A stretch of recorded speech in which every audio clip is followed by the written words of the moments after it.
Marcelo Teixeira, presidente. Emerson Leão, treinador.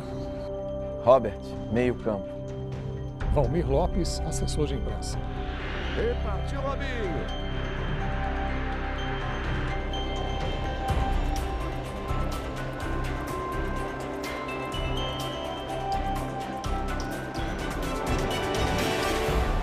Nós radicalizamos já a partir de janeiro daquele ano. Nós praticamente dispensamos muitos jogadores mais experientes e começamos a efetivar os mais jovens. Eu era o mais experiente, tinha 31 anos na época, né? E convivi muito com essa... Eu vi essa garotada subindo do Júnior, de vez em quando eles faziam coletivos, treinamentos contra a gente, e aí em 2002 realmente foi o ano que eles permaneceram no profissional. E a gente via muita qualidade, assim, eu nunca vi jogadores com tanta personalidade em campo, assim, jovens que colocaram a camisa do Santos como se estivesse colocando a camisa juvenil, jogar uma pelada, um jogo normal. Em 2000 e 2001, o Santos tinha jogadores experientes, tinha Marcelinho, Rincon, Carlos Germano, era uma verdadeira constelação, né? E aí em 2002, após o Rio-São Paulo, antes do Campeonato Brasileiro, o Santos ficou 4 meses praticamente sem jogar e só com molecada. E os jogadores mais experientes, o Robert, o Fábio Costa, o Alberto, que era pouco conhecido, mas que tinha um pouco mais de idade em relação à molecada. Então foi uma mudança grande e a perspectiva não era das melhores, né? Muitos cronistas, especialistas, analistas de futebol diziam o quê? O Santos vai lutar para ficar entre as vagas da segunda divisão. O Santos vai disputar o rebolo para baixo. Então eu fui convidado, tinha acabado de sair da seleção brasileira, fui convidado. E o ser humano é movido a algumas coisas inesperadas. E a maior delas é o desafio. A princípio, aceitei, não fomos ganhando um salário que justificava o Santos Futebol Clube de renome. Óbvio, ele como treinador, analisando a questão técnica, ele ainda não tinha avaliado corretamente o grupo. Então ele imediatamente falou, presidente, secou a lavoura, justamente comigo vai secar a lavoura. Na realidade, a maré estava muito baixa financeira, né? E de moral também no Santos.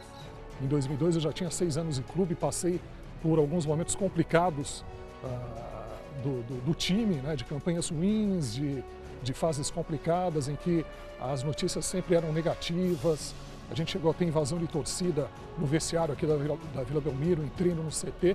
E as faixas estavam viradas todas de cabeça para baixo e as torcidas diziam que enquanto não tivesse um respeito mútuo, que não tivesse títulos, elas iriam continuar daquele jeito.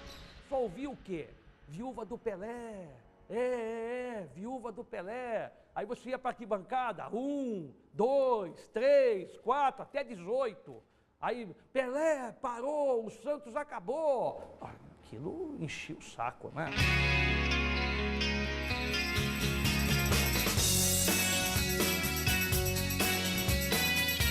O grupo era muito puro, era um grupo realmente muito ingênuo, era um grupo sem vícios, era um grupo, para você ter uma ideia, nós não pagamos 1 centavo de bicho do primeiro ao último jogo.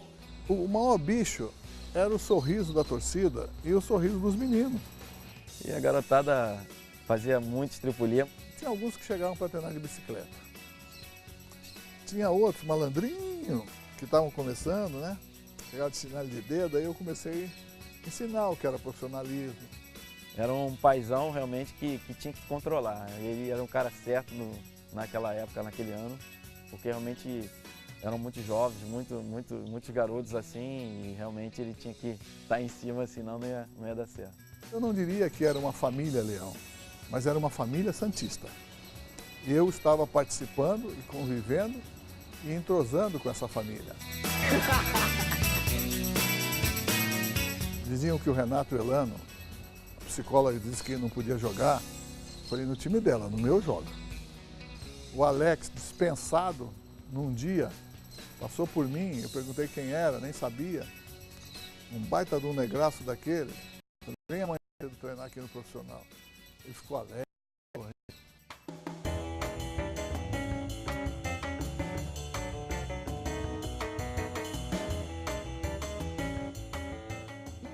um negrinho de perna fina, que era o Robinho, começou a dar pedalada até no inferno. E o Robinho, ele era um dos mais ariscos, né? Então uma vez, eu não lembro exatamente qual jogo, mas ele tinha feito uma atuação excepcional, tinha feito gols. Ele era pauta obrigatória, era o homem da coletiva naquele jogo. E aí eu falei com ele, falei, pô, Robinho, hoje você não pode escapar, o pessoal, todo mundo quer falar contigo e tal. Ele falou, pô, mas caramba, tô com horário, tem um negócio aí que eu vou fazer na sequência e tal, tem um esquema aí. Aí eu tive que ficar na cola dele, né? Ele tomando banho ali praticamente na saída ali dos vestiários, ele se arrumando, se trocando, eu ali do lado dele. E se eu não ficasse fazendo isso, com certeza ele teria saído e a imprensa teria ficado a ver navios, né? E a gente dava liberdade para eles, a gente cobrava, às vezes apertava a orelha. O Leão, ele era muito rigoroso, né? Eu tinha que ser o carrasco do negócio. Ele praticamente ia nos quartos desligar as luzes, desligar a televisão e ele recolhia os celulares, né? Aí o pessoal ficava meio chateado, porque às vezes queria falar com a namorada, com a esposa, com os pais, enfim, com os amigos. E aí uma vez eles planejaram fazer uma armadilha, né, para o Leão. Então eles programaram celulares, o alarme, né, dos celulares, para tocar durante a madrugada. Então era 1h15, 2h15, 2h30. E aí no dia seguinte o Leão foi tomar o café da manhã e estava com umas olheiras enormes, né? E aí o pessoal, pô, professor, o que aconteceu e tal? E ele explicou, pô, o pessoal sacaneou, ficou tocando alarme celular a madrugada toda, não consegui dormir direito. Então foi a vingança dos moleques, né, com o professor Leão. Eu via apostas dentro de campo que eu não acreditava que eles faziam um com o outro. Diego, Robinho, Léo, Elano, eles apostavam, ó, tá vendo aquele beck lá? Com 10 minutos eu vou passar a bola embaixo da perna dele. E pior que passava. Teve um dia de concentração, véspera de jogo, a gente foi se apresentar para lanchar e tava rolando uma semifinal, né, da Garota T, e no hotel que a gente estava concentrado. A garotada, sabendo, todo mundo correu lá pra cima. Aí chega o Leão, né, que ele sempre dá aquela... Vê se tá todo mundo lanchando, passa nos quartos, tá tudo bem, né, recolhe o celular e tal. Aí, opa, cadê a galera? Cadê a garotada? E aí o segurança falou, ó, professor, eles estão lá em cima. Quando ele chega lá em cima, rapaz, foi ninguém correndo, saindo igual rato, saindo da ratoeira. Sai todo mundo daqui, volta pros quartos pra concentração. O Robinho chutava a bola sempre, algumas vezes para fora, de propósito. Porque ele já tinha combinado com um amiguinho dele que ele ia chutar uma bola para a bola ficar para um amiguinho dele. Aí eu deixava uma, deixava duas, ele levava embaixo do carro a terceira, deixava. Final de semana, assim, ó, esse mês vem 3 bolas descontadas que você levou num dia tal. Ô, professor, viu? Eu vi, mas o que o senhor falou? Estou falando agora. Não é nada, só para lhe dizer que ele não era, que ele com 18, 19 anos, o Diego com 17 para 18, sei lá, não era tão esperto quanto eles achavam. Primeiro jogo da final contra o Corinthians, hein? Aí na concentração em Jarinu, o Diego e o Douglas resolvem andar a cavalo, véspera de jogo, pô, um risco tremendo. E depois eles saem da área do hotel Fazenda, foram andar a cavalo e depois encontraram a cachoeira, começaram a tomar banho de cachoeira, aí o Leão vai e chega, sempre o Leão chegando. E eles tomam aquela bronca na frente de todo mundo. Aí um dia o Robinho me falou umas palavras, eu falei, pera um pouquinho, Robinho, não estou entendendo nada que você está falando. Não acompanhei aí, não é o teu raciocínio, não. O teu vocabulário. Eu vou, professor, por quê? Prof, por que prof? Folgado, me chamava de prof. Prof. Pô, você não viu o back central lá? Eu, não vi o back central. Prof, ele estava jogando de calça jeans. Jogando de calça jeans. Espera um pouquinho, Robinho, não estou entendendo isso que você está falando. Você não está... Professor, ele parece que está com uma espada nas costas, todo duro de calça jeans, é fácil. Quer dizer, umas coisas que eu não sabia e que eles me ensinaram. Eles eram muito irreverentes, né? Eles eram descontraídos, ficavam bem à vontade, mas, é claro, não tinha muito aquele traquejo do microfone, da câmera. Às vezes utilizavam termos pouco adequados, mais de conversa, né? Então eu aprendi também. Eu fui obrigado a me reciclar e eles me ensinaram muita coisa de jovem, que eu já tinha esquecido, e eles aprenderam muita coisa com a nossa equipe.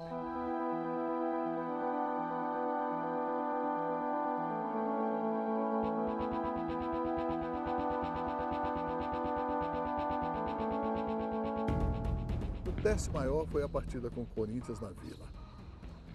Eu tenho muito relacionamento, amizade com o Parreira, e o Parreira era o treinador da época do Corinthians, e o Corinthians, o timaço do Corinthians, o Corinthians completo. Vamos fazer um amistoso, ou um jogo treino, como você possa chamar, Parreira.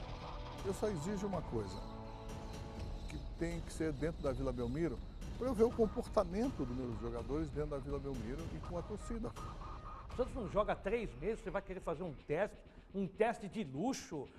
Isso aqui não é. Isso é um arqui-inimigo. O torcedor não consegue perder nem em botão. Como é que você vai querer disputar um amistoso contra o Corinthians dentro da nossa casa ainda? De forma nenhuma, Léo. O jogo começou, os meninos pareciam que estavam nos treinamentos, dentro da sua casa, se sentiram maravilhosamente bem, um time já entrosado, pelo tempo que eu te falei, e foi uma maravilha. Foi um jogo realmente marcante, né? A equipe titular do Corinthians contra os jovens jogadores do Santos, né? Então o Elano dando chapéu, Robinho, Diego, Maurinho, Léo, foi um espetáculo, né?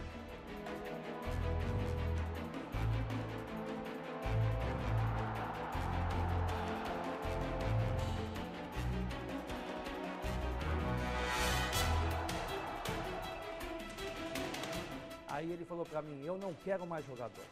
Eu vou com este grupo de jogadores até o fim do campeonato.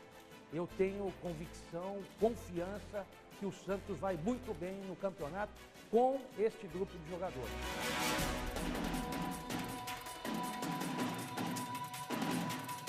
Quando o Santos realmente começou a despontar e mostrar um futebol alegre, descontraído, atrevido, irreverente. Então tudo aquilo começou a dar na própria mídia, a torcida e aquelas até adversárias queriam acompanhar o Santos pela televisão. Todas as torcidas queriam ver o Santos jogar. Aquele grupo estava predestinado a realmente lutar para que o Santos honrasse com a sua camisa e desse uma alegria para o torcedor que estava realmente ávido, estava ansioso pela conquista de um título. Diz os deuses do esporte, do futebol, que carimbaram. Não, esse time não pode ficar de fora das oitavas de final do Brasileiro. E ali o Santos entrou, né, na última vaga, no último momento. Fomos jogar com o São Paulo. São Paulo que possuía a melhor campanha. Se fosse por pontos corridos como hoje, o São Paulo seria o campeão brasileiro de 2002. Maurinho olhou para a área, caprichou no cruzamento, cabeçada para fora do Elano. O Santos entrou preparadíssimo, determinado, né? O Santos entrou de uma forma diferente. Bateu pro gol! Fez um jogo formidável, né? Espetacular. Vencemos por 3-1.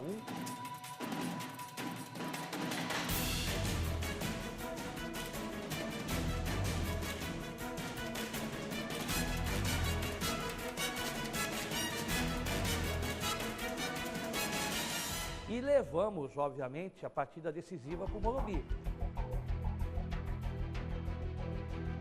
Mas o Santos, de novo, né, foi ao Morumbi, foi a São Paulo e fez outra apresentação de gala, né, daquele momento.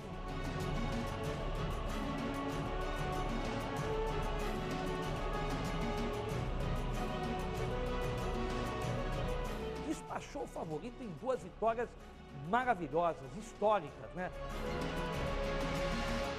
O Grêmio possuía, além de bons jogadores, um esquema tático realmente diferenciado. E o Santos entrou na Vila mais uma vez, porque a Vila foi um fator decisivo para o Santos.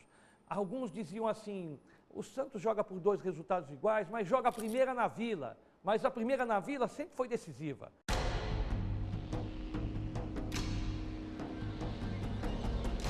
Vencemos o Grêmio realmente muito bem na Vila.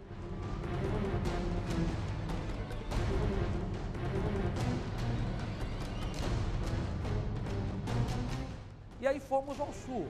Foi um jogo duríssimo, né? Foi a única derrota que a equipe teve.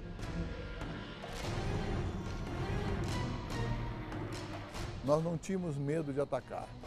Enfrentamos Grêmio, enfrentamos São Paulo, um São Paulo dentro do Morumbi, um lotadérrimo, com tudo a favor a ele. Mas esqueceram que o nosso time era bom. Mas faltava a guerra final, né? A guerra decisiva que foi contra o Corinthians, né? Nós teríamos que tirar a diferença, principalmente no primeiro jogo. Só que nós não tínhamos mais a Vila. O regulamento não permitia que o Santos jogasse na Vila.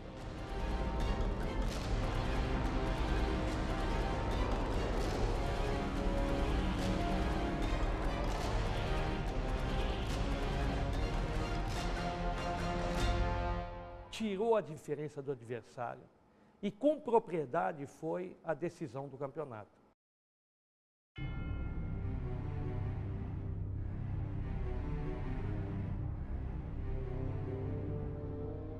E ali começou o jogo, né? A um minuto você perde um dos principais astros, o camisa 10, o maestro do time. O que passa? O filme começa a voltar, né, na tua memória. Mas nós vamos perder justamente o Diego. Quando eu vejo o Diego caído, aí eu já levanto, já colo do lado dele ali, começo a aquecer. Vejo um experiente, tão craque quanto, e canhoto. Vamos mudar um pouco a característica do jogo. Eu já sabia o que tinha que fazer, ajudar a equipe a segurar a bola, cadenciar o jogo, colocar velocidade quando tinha que colocar, né, tentar aí ser o equilíbrio daquela garotada. E aí veio o pênalti, né? Aquelas pedaladas que... Acho que essas pedaladas vão ficar eternas, né? São eternas. Aquilo vai virar o milênio de novo, o pessoal vai lembrar. Quem vai bater esse pênalti? Quis lá o atrevido do Robinho, pega a bola embaixo do braço, eu vou bater esse pênalti.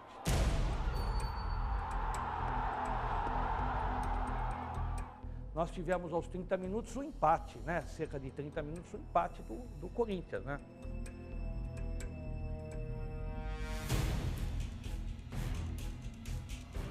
Aí, 2-1, o Corinthians vira, né?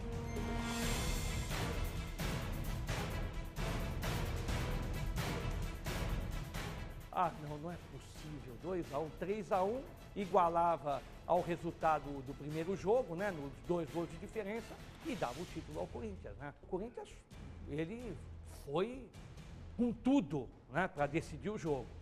Ao ir com tudo, nós tivemos durante esse episódio a expulsão do Leão. Até hoje eu não sei porque ele me expulsou. Não sei não, eu sei sim, ele quis aparecer. Continua aparecendo até hoje, contando mentira até hoje. Quis aparecer e aquilo criou um impacto na nossa equipe. Por 10 minutos, a equipe se descontrolou muito porque se sentiu desprotegida. Porque nós éramos ali, fechadinho, todo mundo junto, brincando, chorando junto. Aí o Robinho chamou de novo para si, né? Aí o Robinho, vamos decidir esse jogo, né? E fez 2 lances maravilhosos, né? Primeiro, naquele segundo gol, no gol de empate, né? Quando ele deu ao Elano entrando pela ponta direita, né? Centrando aquela bola, o Elano entrando 2-2. E depois o terceiro, então, que o Robinho foi de novo, entortou o Vampeta, o Kleber, entortou o Fábio, entortou 3 jogadores lá na esquerda, deu pro Léo, o Léo limpou e fez o terceiro, sacramentou. O Santos precisava sair vitorioso daqueles 2 jogos, né? Porque sacramentava definitivamente a qualidade, o futebol arte, né, daquela equipe.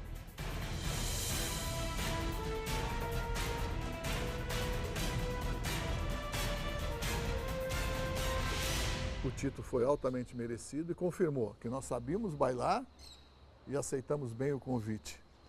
Nós sabíamos jogar e que o adversário temia os nossos meninos. E isso foi uma recompensa que todos nós ganhamos. 10 anos atrás. E se fala só nos meninos da Vila, né? E como aquilo foi possível. No futebol pode tudo. Agora, se não tiver tempo e confiança mútua, nada vai para frente. Imaginar que fosse ser campeão ganhando 5 jogos dos 6 dos playoffs ali da reta final, ganhar 2 vezes do São Paulo, 2 vezes do Corinthians, do Morumbi, realmente não dava para pensar que tudo aquilo fosse acontecer.